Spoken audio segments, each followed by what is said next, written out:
How about some positive news for a change to start the new year? Maybe you missed it at the tail end of 2021 because a hugely important story got downplayed by the press. But Congress, the House of Representatives, passed a bill to handcuff presidential abuses of power that were the hallmark of the Trump White House. For 4 years or more, Donald Trump simply ran roughshod over the guardrails of American democracy and the norms of our constitutional system. He refused to release his tax returns. He invited the Russians into the 2016 presidential campaign. He pardoned political cronies who were convicted of lying to investigators and the courts. He fired independent government watchdogs without cause. He moved money around that Congress appropriated for one purpose to another. And he defied congressional subpoenas and stonewalled Congress in general. A rogue president. That's what Speaker Nancy Pelosi called him. Others say Trump was a wannabe king who saw himself as being above the law.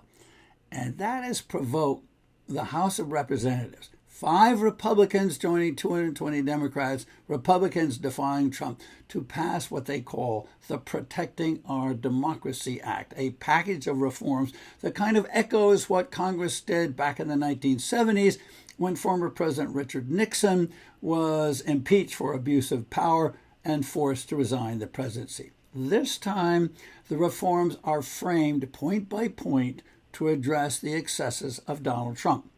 On that question of income tax returns, which presidential candidates of both parties have been releasing since the 1970s, but Donald Trump refused, the new law says no choice, mandatory, gotta release them. In terms of contact with and operations with foreign countries like the Russians, and the president invited the Russians to hack Hillary Clinton's emails, and he sent his son, Donald Trump Jr., to have a meeting with a Kremlin-connected Russian attorney to gather dirt on Hillary and other Russian contacts. The new law says any contact by a presidential candidate or his family or his campaign with a foreign power must be reported to the FBI within a week, and the FBI has to send the information on to Congress. It also cracks down on what foreign countries can do to benefit American presidential candidates. We had a law before that said no foreign contributions, financial contributions to campaigns. But the new law goes further and says you can't give anything of value if you're a foreign power to an American presidential candidate. Well, what would that be? In Trump's case, it was Russian backing for the WikiLeaks release of the emails they got from Hillary Clinton and the Democrats, or social media posts that the intelligence agencies said benefited Donald Trump's campaign. They also cracked down harder on the Hatch Act. The Hatch Act is the domestic law that says members of an administration cannot take part in a political campaign. It's against the law. And in 2020, 13 senior officials in the Trump administration were formally found to have violated the Hatch Act, including Secretary of State Mike Pompeo and White House Counselor Kellyanne Conway. But enforcement was lax, no penalties. The new law says mandatory penalties, big fines, must report to Congress. So it's tightening up on that ground as well. And in that unbelievably unique arena of the Trump presidency, his maintaining his hotels, his golf courses, his Trump Organization business ownership, even while he stayed in the White House, the new law addresses that too, specifically in terms of what foreigners can do. Constitution said no benefits, emoluments, they called them, from a foreign power to a president, but it didn't define what emoluments meant. Now it says in the new law, anything of profit or gain, including commercial transactions, which would cover the Trump presidency. So that's in the area of campaigns, but it's really when you get into the arena of governing that this law takes a strong set of actions against Trump-like conduct.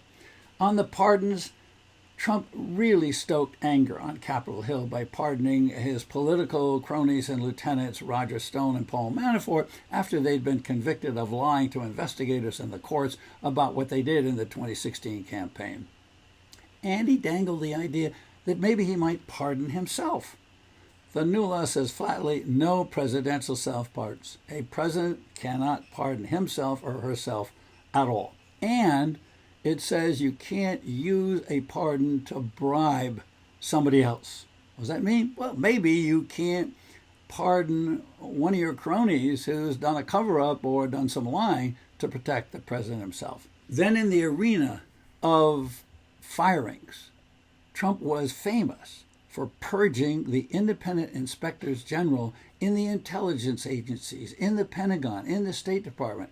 These are independent watchdogs, supposedly protected so they can make sure they expose wrongdoing by any government agency. Trump fired a slew of them without any cause whatsoever. Political reprisals, other people said. The new law says no political reprisals, protects the independent watchdog, says they can only be removed for cause.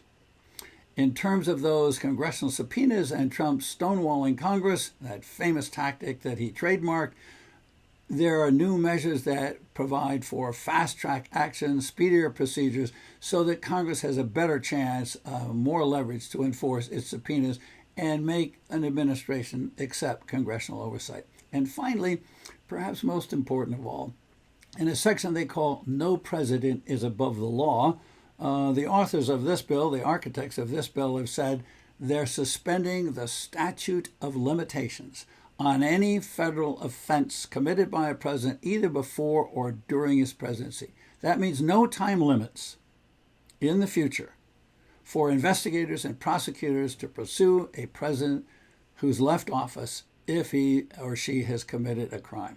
Very important. No president is above the law. That bill passed the House. It's now before the Senate.